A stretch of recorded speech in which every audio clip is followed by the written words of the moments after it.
2 অক্টোবৰ দুৰ্গা পূজাৰ মহা দশমী। এই দিনা যদি মানি বেগত এই এটা বস্তু আপোনালোকে ৰাখে তেনেহলে পইচাৰ অভাৱ নোহোৱা হৈ পৰিব। আমাৰ জীৱনত কেতিয়াবা নহয় কেতিয়াবা পইচাৰ অভাৱ চলিয়েই থাকে। যদি এই দশমীৰ দিনা যদি আপোনালোকে মানি বেগত এই এটা বস্তু ৰাখে নাইবা আপোনালোকৰ ঘৰৰ পইচা থোৱাৰ জেগাত যদি এই এটা বস্তু ৰাখে তেনেহলে আপোনালোকৰ ঘৰত পইচাৰ অভাৱ কেতিয়াও নহব। প্ৰচুৰ পৰিমাণে ঘৰত অৰ্থৰ আগমন হ'বলৈ ধৰিব আৰু লগতে অৰ্থ অহাৰ বাট মুকলি হৈ পৰিব। ঘৰত সুখ শান্তি আৰু সমৃদ্ধি বৃদ্ধি পাবলৈ ধৰিব। ঘৰত নতুন নতুন সুযোগ সুবিধা লাভ কৰাৰ যোগ দেখিবলৈ পাব। সেই কাৰণে এই দশমীৰ দিনা আপোনালোকে মানি বেগত ৰাখক এই এটা বস্তু। আহক তেনেহলে এই ভিডিঅ'টোৰ যোগেদি আমি সুন্দৰভাৱে জানি লওঁ।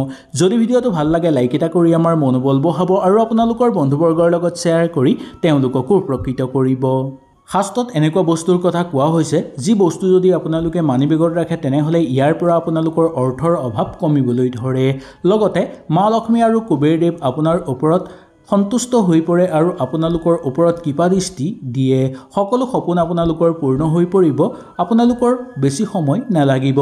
কম সময়তে আপোনালোকে বহু ধন উপাৰ্জন কৰিব পাৰিব।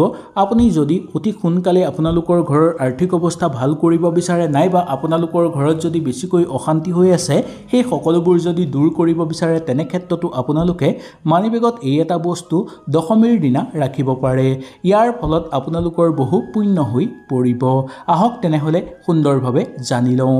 যদি আপোনালোকে কিবা বুজি নাপায় তেনেহলে নিশ্চয় মোক তলত কমেণ্ট কৰি জনাব। আপোনালোকৰ সকলো প্ৰশ্নৰ উত্তৰ মই আপোনালোকক দিবলৈ চেষ্টা কৰিম। এই দুৰ্গা পূজাৰ মহা দশমীৰ দিনা আহত পাত যদি মানি বেগত ৰাখে তেনেহলে আপোনালোকৰ পুণ্য হ'ব। হিন্দু শাস্ত্ৰৰ মতে আহত পাতক বহু পবিত্ৰ পাত বুলি মনা যায় বা আহত গছক বহু পবিত্ৰ গছ বুলি মনা যায়। এই পাতটো মানি বেগত ৰাখিলে অৰ্থহানি দূৰ হয় আৰু অৰ্থৰ সমস্যা আপোনালোকৰ দূৰ হৈ পৰিব। ঘৰত শুভ শক্তিৰ আগমন হ'বলৈ ধৰিব। মা দুৰ্গা আৰু মহাদেৱৰ পৰম কৃপা আপোনালোকৰ ঘৰত পৰিব।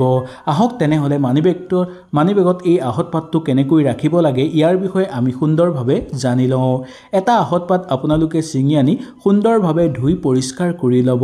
পাৰে যদি সেই আহত পাতটোত আপোনালোকে গংগাজল ছটিয়াই পবিত্ৰ কৰি ল'ব। তাৰ পিছত আপোনালোকে সেই পাতটো দুৰ্গা পূজা যেতিয়া চলিব সেই সময়ত আপোনালোকে দুৰ্গা পূজাৰ স্থলীলৈ লৈ যাব। তাত নি সেন্দুৰ আৰু কুমকুম দি মাৰ চৰণত ৰাখি আপোনালোকে মাক আৰতি কৰিব বা মাক স্মৰণ কৰিব। তাৰ পিছত যেতিয়া আপোনালোকে ঘৰলৈ আহিব সেই পাতটো আপোনালোকে ঘৰলৈ লৈ আহিব।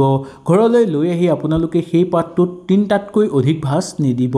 3টাতকৈ অধিক ভাঁজ দিয়াটো অশুভ বুলি মনা গৈছে। 3টা ভাঁজ দি এখন ৰঙা কাপোৰে বান্ধি যদি আপোনালোকে নিজৰ মানি বেগত ভৰাই ৰাখিব পাৰে তেনেহলে আপোনালোকৰ আৰ্থিক সমস্যা অন্ত হৈ পৰিব। ঘৰলৈ প্ৰচুৰ পৰিমাণে অৰ্থৰ আগমন হ'বলৈ ধৰিব। নতুন নতুন সুযোগ সুবিধা লাভ কৰিব পাৰিব আৰু লগতে মা দুৰ্গা আৰু মহাদেৱৰ পৰম আশীৰ্বাদ পৰিব আপোনালোকৰ ওপৰত, যাৰ ফলত কৰ্মক্ষেত্ৰত আৰু মানসিক জীৱন আপোনালোকৰ ভাল হৈ পৰিব। ধুনীয়াকৈ আপোনালোকে মানি বেগত ৰাখিব পাৰিলে বেছি ভাল। যদি মানি বেগত ৰখাত কিবা অসুবিধা পায় বা যদি আপোনালোকে মানি বেগ নলয় তেনে ক্ষেত্ৰত আপোনালোকে ঘৰৰ পইচা থোৱাৰ জেগাটো ৰাখিব পাৰে নাইবা আপোনালোকৰ ঘৰৰ পূজা কৰা জেগাটো আপোনালোকে সুন্দৰভাৱে ৰাখিব পাৰে। এনেকৈ যদি ৰাখে তেনেহলে আপোনালোকৰ অৰ্থৰ অভাৱ দূৰ হৈ পৰিব। ঘৰত প্ৰচুৰ পৰিমাণে সুখ শান্তি বৃদ্ধি পাবলৈ ধৰিব আৰু নতুন নতুন ঘৰলৈ সুযোগ সুবিধা নামি অহাৰ যোগ দেখিবলৈ পোৱা যায়। সেইকাৰণে দুৰ্গা পূজাৰ দশমীৰ দিনা আপোনালোকে এই আহত পাতটোৰ সৈতে এই প্ৰতিকাৰ কৰাটো বহু বেছি শুভ বুলি মনা গৈছে। দুৰ্গা পূজাৰ এই দশমীৰ দিনা যদি মানি বেগত পদুম ফুলৰ গুটি ৰাখিব পাৰে তেনেহলেও বহু শুভ বুলি মনা গৈছে। বাস্তুশাস্ত্ৰৰ মতে পদুম ফুলৰ গুটি পকেট বা মানি বেগত ৰাখিলে আপোনালোকৰ চাৰিওফালে ভাল শক্তি উৎপন্ন হ'বলৈ ধৰে আৰু আপোনাৰ ওপৰত থকা বেয়া শক্তি ধ্বংস হৈ পৰে। প্ৰতিদিনে আপোনালোকৰ দিন উন্নত হৈ পৰে। এই কামটো কৰিবৰ কাৰণে আপোনালোকে কিছুমান নিয়ম মানি চলিব লাগিব। আপোনালোকে কিছুমান দোকানত এই পদুম ফুলৰ গুটি কিনিবলৈ পোৱা যায়। এই পদুম ফুলৰ গুটি আপোনালোকে কিনি আনিব পাৰে নাইবা আপোনালোকৰ যদি পুখুৰী বা আপোনালোকৰ যদি বিলত যদি পদুম ফুল আছে তাৰ পৰাও আপোনালোকে পদুম ফুলৰ গুটি আনিব পাৰে। আনি আপোনালোকে সুন্দৰভাৱে ঘৰত পৰিষ্কাৰ কৰি ধুই ল'ব আৰু পাৰে যদি গংগাজল ছটিয়াই পবিত্ৰ কৰি ল'ব। তাৰ পিছত আপোনালোকে সেই পদুম ফুলৰ গুটিকেইটা পূজাস্থলীলৈ লৈ গৈ তাত আপোনালোকে মাৰ চৰণত ৰাখি পূজা কৰিব। বা মাৰ চৰণত ৰাখি আপোনালোকে মাক আৰতি কৰিব। তাৰ পিছত সেই পদুম ফুলৰ গুটিকেইটা আনি যদি আপোনালোকৰ ঘৰলৈ লৈ আহি আপোনালোকে মানি বেগত ৰাখিব পাৰে, নাইবা আপোনালোকৰ ঘৰৰ যদি পইচা থোৱাৰ জেগাত ৰাখিব পাৰে, তেনেহ'লে আৰ্থিক ক্ষেত্ৰত আপোনালোকৰ উন্নতি বৃদ্ধি পাবলৈ ধৰিব। মানসিকভাৱে আপোনালোক শক্তিশালী হৈ পৰিব, শত্ৰুক দমন কৰিব পাৰিব আৰু ঘৰুৱা পৰিৱেশত আপোনালোকৰ উন্নতিৰ যোগ দেখিবলৈ পোৱা যাব। সামাজিক ক্ষেত্ৰত সুসন্মান বৃদ্ধি পাবলৈ ধৰিব। কৰ্মক্ষেত্ৰতো আপোনালোকে নিজকে প্ৰতিষ্ঠিত কৰি তুলিব পাৰিব। মাৰ লক্ষ্মীৰ পৰম কৃপা আপোনালোকৰ ওপৰত পৰিব, যাৰ ফলত যি কামতেই হাত দিব সেই কামতেই সফলতা নামি আহিবলৈ ধৰিব। কৰ্মক্ষেত্ৰত বহু বেছি উন্নতি হ'বলৈ ধৰিব আৰু অৰ্থ অহাৰ বাট আপোনালোকৰ ঘৰত মুকলি হৈ পৰিব।